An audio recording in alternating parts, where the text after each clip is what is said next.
Mimi tangu mwaka jana nilijisikia vibaya, nasikia kama mwili unapoteza nguvu. Ama nasikia kizunguzungu. Kuanzia kwenye mwezi wa 8 nikaenda nikapima vipimo, wakaniambia pressure. Lakini waliponipa dawa ya pressure kwenda kutumia, pressure inaongezeka. Nikarudi kwenye vipimo, wakaniambia pima kipimo kingine cholesterol. Wakasema cholesterol iko juu sana.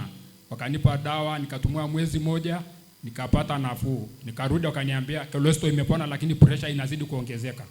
Wakanibadilisha dawa. Mwishowe nikabadilishwa hospitali, nikaenda kwingine. Hivyo hivyo nabadilishwa dawa. Nikaenda nikasema ngoja niende serikali sasa, maana nilikuwa naenda private. Nikaenda Kaleloni. Wakipima wanabadilisha dawa. Nikirudi wiki nyingine wanasema pressure iko juu. Wanabadilisha dosi na wanaongeza iwe dosi 2 ama 3. Mpaka wakati moja nyumbani nikaona kama hizo dawa hazinisaidii, watumishi wa Mungu wakafika nyumbani. Wakanifanyia maombi, nikapata amani. Nikasema kwa kuwa dawa nimetumia muda mrefu tangu mwezi wa 8 mwaka jana mpaka leo ni mwaka huu tena miezi 6 imepita, sitatumia. Maana naona pressure inazidi tu bila kupungua. Pressure inazidi tu. Pressure inazidi. Watumishi walipofika nyumbani nikaacha kutumia dawa. Lakini hali ni kwamba imepungua, sikupona. Bado ile hali ya kizunguzungu iliendelea. Nguvu ninapoteza. Sasa katika ile maombi ya watumishi nikawa najenga ujasiri wa kuomba usiku wa manane. Lakini kila nikiomba kwa bidii kuna kitu natua nyumba. Maombi yangu yanashuka. Kila hiyo usiku nikiomba inarudi hiyo. Maombi inakuwa haina nguvu tena, maana inakuwa imeingia mshtuko wa nyama. Umeona hicho kitu kinakuwa juu ya nyumba yako. Watu wengi hata hapa mnayo. Nilipozidi kupeleka kuongeza nguvu ya maombi kwa siku zingine, ikawa inahamia kwenye kitasa ya chumbani kwangu mara 2. Naona mlango unafunguliwa, maombi inakata. Lakini nilipokuja Jumapili iliyopita mahala hapa. Ulipokuja Jumapili iliyopita mahali hapa. Iliyopita. Nilikuja hapa nikafanywa maombi, kafanyika watu wote. Nami nikiwemo pia. Ukiwepo pia. Nikiwemo pia.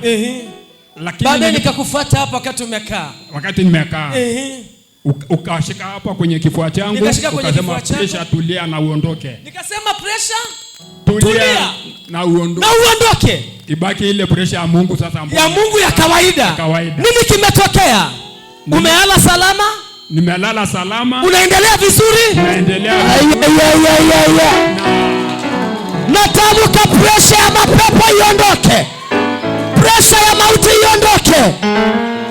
Umelala vizuri? Nalala vizuri. Alafu kabla sijaja hapa Jumapili hiyo, ilikuwa pale nyumbani kwangu lazima nichukue toyo niende Kisongo. Nikienda ibadani lazima nichukue toyo. Maana sina nguvu ya kutembea. Huna nguvu ya kutembea. Lakini tangu Jumapili ninatembea. Unatembea? Leo nimeingia ibadani. Anaweza Bwana wa mabwana. Nimepanda gari. Kwa hiyo Jumapili umetoka hapa, Jumatatu uko shambani? Niko shambani. Na napalilia kabisa. Kwa hiyo mnamshukuru Mungu kwa kweli amenionyesha. Natamka aliyekuja atarudi kama alivyokuja. Angalia mtu natamka aliyekuja atarudi kama alivyokuja. Uangalie mtape, mguse mwenzako mwambie hautaondoka kama ulivyokuja. Wangapi wanaamini nguvu ya Mungu inaweza kukontrol vitu vyote? Huyo baba ndo nilikuwa nimeonaga kipindi fulani mwaka jana, nikamwambia Mama Elias nenda, mwambie kuna kitu nakiona. Nafikiri alipotoa sadaka juzi ndio baba akapata ufahamu. Nikamwambia kuna kifo kinakuja, kuna jambo linakuja. Lakini asante Mungu. Aliombea familia wakakatoa sadaka. Baba huyu akanipigia simu, nafikiri wiki iliyopita, mchungaji, nimesikia tu nikusalimie baba. Niko mnajoke, nilikuitaga uje ujaja. Nakuja safari. Anambia njoo kanisani. Amekuja kanisani. Jumapili ameingia. Alikuwa hawezi kutembea. Jumatatu nikamwambia, nikashika moyo nikasema pressure tulia. Alafu nikasemaje? Uondoke. Aya.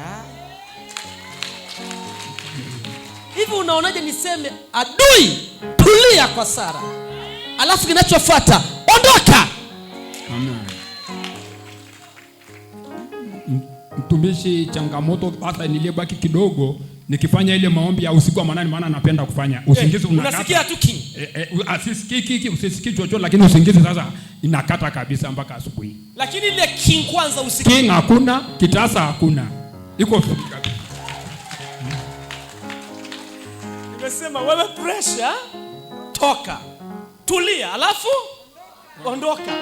Maana yake alikuwa akiomba anasikia kitasa kinafanyaje? Anasikia bati king. Inafanyaje? Niliposema ondoka na kula akasema sinaondoka. Sasa hivi hata sura imebadilika. Umechangamka. Kwa hiyo usingizi ndio shida sasa hivi. Usingizi ni sawa, nikianza kulala usingizi upo mpaka leo ile muda wa kuomba usiku wa 8 kuanzia saa 8 na kuendelea. Labda nikiomba saa 8 usingizi mpaka asubuhi haiji tena. Labda nikiomba saa 9 usingizi na wakati inaisha usingizi. Wewe unataka ukiomba ulale. Nipate usingizi saa hizo saa 8 nimekata mpaka asubuhi silali. Lakini nisipoomba nalala bila shida. Sasa nikaona kama kuna kitu kidogo hapo. Kwa nataka turekebishe. Weka mikono nirekebishe. Mungu aliye hai, pokea utukufu na heshima. Asante kwa ajili ya mtumishi wako aliyekuja. Alikuwa hawezi kutembea. Ana shida kubwa sana katika mwili. Kumbe ilikuwa pressure ya kawaida. Na alipofika Mungu umefanya kitu kikubwa juu yake. Wacha Mungu nialike wingu lako na nguvu zako. Utukufu huu na heshima hii hatuchukui hata tone. Aliyefanya ni wewe. Amerudi kwa shukrani. Ile ni ishara moyo wake anaachilia kwako. Anathamini ulichomtendea. Sasa kuna sehemu imebaki. Naomba ukampe usingizi. Na kutamkia utamko utaomba na usingizi wa neema itakuwa juu yako. Imekuwa Jesus name. Amen. Mungu akubariki. Imekuwa. Ongeza makofi kwa Yesu.